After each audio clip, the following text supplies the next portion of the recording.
What's up, Owls? This is Mr. O with your second set of flip notes. This is going to be the key vocab, what you're going to need to know for the first two layers, or first two units, which is layers of the Earth and plate tectonics. So the standards are written there. You don't need to know those, but if you wondered why we learned them in 6th grade, that is why. In your table of contents, you're going to make this number 11, which is layers of the Earth and plate tectonic key vocabulary flip notes. Keep in mind these things when doing flip notes every single time. You can pause the video to allow yourself to write down the information being shared. And if you have any questions about the material, please write them down. We will have a discussion about these notes when we get started back on when they're due. At the end of this, you should have your notes completed to be checked when you get to class. And if you have any questions, have them written down so you're ready to get started with our discussion based on them. Let's start with our key vocab, which is first the inner core. The inner core is the innermost layer of the Earth. It's made up of solid metal. Now, there's different metals you need to know. You don't really need to know, but it's like iron and nickel and such. It is the most dense layer. This is why it's in the center. We'll be talking about density a little bit later. And its state of matter is solid. The outer core, now we're working from the center out, is made up of liquid metal. That liquid metal is magnetic. It has convection currents in it, and it's one of the reasons for the magnetic field on Earth. The third word is mantle. This is the thickest layer of Earth. It's made up of liquid, semi-solid rock. It's almost solid, but it's not quite. It's almost like a plasticky rock. It's really thick.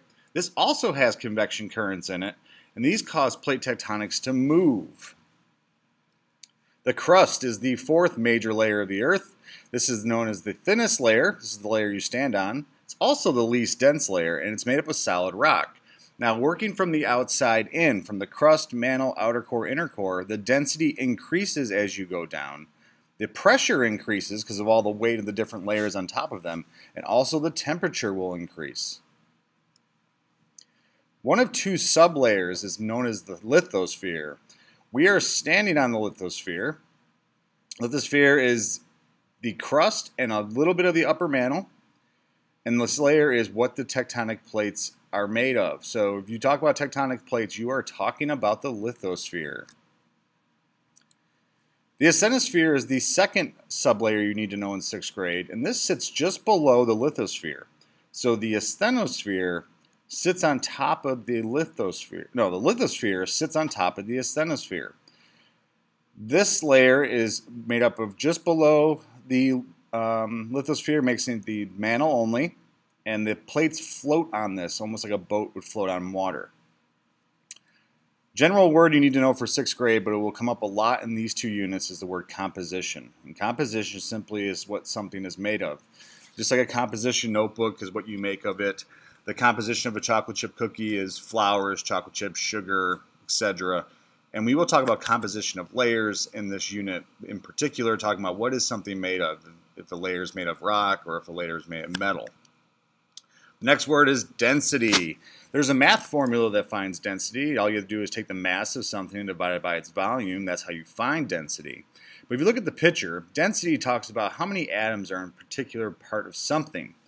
And a lot of people will misconstrue weight for density, and sometimes it's true and sometimes it's not true. But the more packed an atom or something is, it's more dense. And we will talk about the density of layers, because the inner core is the most dense, when the crust is the least dense. Next word is tectonic plates.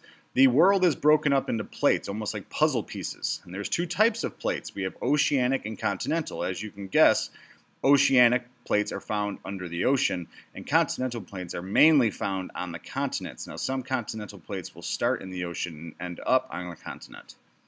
And the Earth is completely covered in plates. And if it wasn't covered in plates, we would have liquid magma just spewing out all the time. The next word is tectonics. These mean the plates are constantly moving because there's convection currents in the mantle.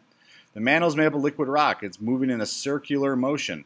Which that means is the plates floating on top of it are always moving. And the plates move about a few centimeters to an inch per year, which might not seem like a lot, but because these plates are so big, any movement could be a big deal. The magnetic field. There's two causes of the magnetic field. One is the convection currents in the outer core, because we have magnetic metal spinning around, and also that the Earth is rotating on its axis. But so we have two things spreading around, and my image shows what that creates outside of the Earth. Now, do not misconstrue magnetic field for gravity. They are not the same thing. Here's a picture of a convection current. This will come up in several of our units. It is a heat transfer in either an air, liquid, or semi-solid. It cannot be transferred in a solid. This happens in the mantle and in the outer core, and they are created by heat rising and then falling in a circular motion, making a current. And we'll talk more about convection currents a little bit later. But remember, the convection currents cause two different things in the layers of the Earth. In the outer core, it creates the magnetic field. In the mantle, it creates plate movement. There are two different scientists you need to know in this unit. One is a geologist. This is a person who studies the solid and liquid matter that make up our Earth and the processes that make that matter. So geologists, a lot of times you want to say they study rocks, which is true, but they also study the formations that make rocks. So there could be lava forming into a solid rock, which would be liquid. The next scientist you need to know is a seismologist. And this is a person who studies earthquakes using a seismograph. I have a picture of a seismograph sitting there. And seismologists are famous for recording earthquakes. They study seismic waves. That's what a seismograph measures. So a seismic wave are waves given off by earthquakes. There are three types of seismic waves you need to know. There are P waves, S waves, and surface waves. P stands for primary waves, S stands for secondary waves, and then the surface waves, that's why they can say S waves, and the other one has to be surface waves because they both start with S. So primary, secondary, and surface waves. There are three different boundaries you need to know. Convergent is the first of the boundaries. Boundaries is where two plates meet. These two plates will push against each other in a convergent boundary. They're converging together. The word converge means to come together. And there are two types of convergent boundaries. There's a collision and a subduction. In this boundary, old crust of the world in that layer is destroyed, meaning that old crust is being pushed into the mantle to become liquid rock once again. The next boundary is divergent.